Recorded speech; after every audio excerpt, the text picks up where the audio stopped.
একজন গরিব লোক ছিল একটি গ্রামে। তার নাম ছিল হামিদ। সে ছিল অত্যন্ত আল্লাহভীরু এবং পরিশ্রমী।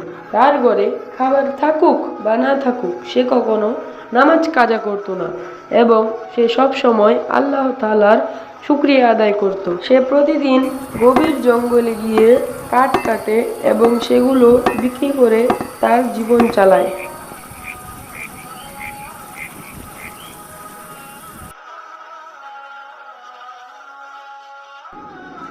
কই গো, শুনছ? আজ আমাদের ঘরে কিছুই খাবার দাবার নেই, বাচ্চারা অনেক ক্ষুধার্ত। কি বলে বাচ্চাদের এখন সান্ত্বনা দে? বাচ্চারা খাবার চেয়েছে আমার কাছে। হামিদ বলল, চলো সবাই মিলে আল্লাহ তাআলার কাছে দোয়া করি, তিনি নিশ্চয়ই আমাদের জন্য রিজিকের ব্যবস্থা করবেন। রাতে সবাই একসাথে নামাজ পড়ল এবং দোয়া করল। পরদিন সকালে দরজায় কড়া নাড়ল এক ব্যক্তি। সে বলল, আপনি কে? আপনি এখানে কেন এসেছেন?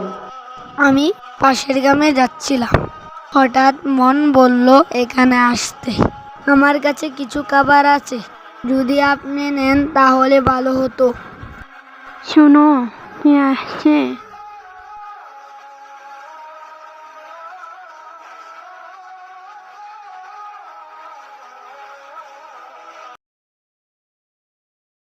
হামিদ চোখে পানি এনে বলল, আলহামদুলিল্লাহ, আলহামদুলিল্লাহ, আল্লাহ তাআলা আমাদের দোয়া কবুল করেছেন।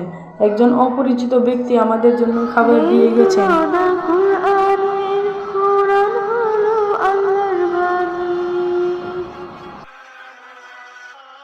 আলহামদুলিল্লাহ, আল্লাহর কথা দেয়া, তিনি আমাকে কত সুন্দর খাবার দিয়েছেন।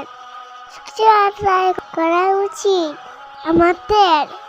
ঠিক বলেছ কানিস ফাতেমা। মাশাআল্লাহ, আম্মু।